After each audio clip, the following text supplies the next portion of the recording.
సొంత పార్టీ ఎంపీల మీద బీజేపీ అధిష్టానం ఫైర్ అయింది. సుమారు 20 మంది ఎంపీలకి బాధ్యతారాహిత్యం కింద నోటీసులు జారీ చేసింది బీజేపీ పార్టీ. లోక్సభ, రాష్ట్రాలకు సంబంధించినటువంటి ఏకకాలంలో ఎన్నికల నిర్వహణకు ఉద్దేశించిన ఒకే దేశం ఒకే ఎన్నిక ప్రణాళిక ఎట్టకేలకి పార్లమెంట్ ముందుకొచ్చింది.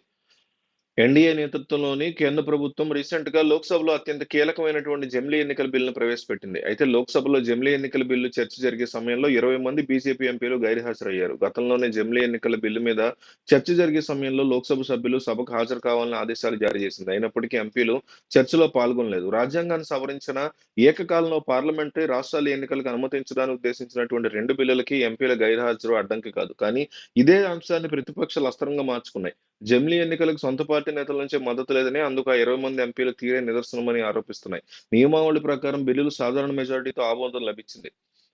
269 మంది ఎంపీలు అనుకూలంగా ఓటు వేయగా 198 మంది వ్యతిరేకించారు. అయితే రాజ్యాంగ సవరణ బిల్లు ఆమోదం పొందాలంటే 3/2 మెజారిటీ అంటే 2/3 ఆఫ్ ద మెజారిటీ అవసరమని కాంగ్రెస్ ఎంపీ శశి థరూర్ స్పష్టం చేస్తున్నారు. మరోపక్క జమిలీ అమల్లోకి వచ్చిన ఎన్నికలు జరిగేది 2029లోనేనని ముఖ్యమంత్రి చంద్రబాబు స్పష్టం చేశారు. ఒకే దేశం ఒకే ఎన్నిక నినాదాన్ని ఇప్పటికే తాము మద్దతు ప్రకటించామని ఆయన వెల్లడించారు. ముఖ్యమంత్రి చంద్రబాబు మీడియాతో మాట్లాడారు. జమిలీ మీద అవగాహన లేని వైసీపీ పబ్బం గడుపుకోవడానికి ఏది పడితే అది మాట్లాడుతుందని ఆయన మండిపడ్డారు. వైసీపీ నేతల మాటలు ప్రజల్లో ఎప్పుడో విశ్వసనీయత కోల్పోయారని, ఆయన వాళ్ళు చేసేటువంటి డ్రామాలు చూసి ప్రజలు నవ్వుకుంటున్నారని అన్నారు. రాష్ట్రంలో సుస్థిర ప్రభుత్వం కొనసాగుతుందని తెలిపారు. స్వర్ణాంధ్ర విజన్ 2024, 2047 డాక్యుమెంట్ మరింతగా ప్రజల్లోకి తీసుకెళ్లాలని సీఎం అన్నారు. విశ్వవిద్యాలయాలు, కళాశాలలు, పాఠశాలలతో పాటు ప్రతి చోట దీని మీద చర్చ జరగాలన్నారు. విజన్ 2020 సాకారమైన తీరు నేటి తరం తెలుసుకోవాలన్నారు.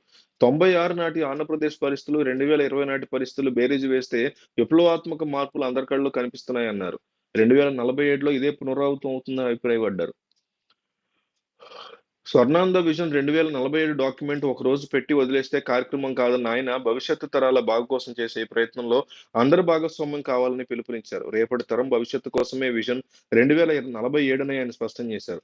సాగునీటి సంఘాలు, సహకార, ఇతరత్రా ఎన్నికల ప్రక్రియ షెడ్యూల్ ప్రకారం పూర్తి చేస్తామని తెలిపారు. ఈసారి పెట్టే కలెక్టర్ల కాన్ఫరెన్స్ లో ఎన్నో మార్పులు తీసుకొస్తామని అన్నారు.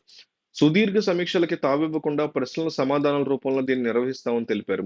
ముందుగానే కలెక్టర్లు, ఎస్పీలకి చర్చించాల్సిన అంశాల మీద అజెండా పంపి వాటి మీద సమాధానాలు కోరతామన్నారు. తద్వారా సమయాన్ని సద్వినియోగం జరగడంతో పాటు మంత్రులు, అధికారుల మధ్య ఇంటరాక్షన్ పెరుగుతుందని అన్నారు.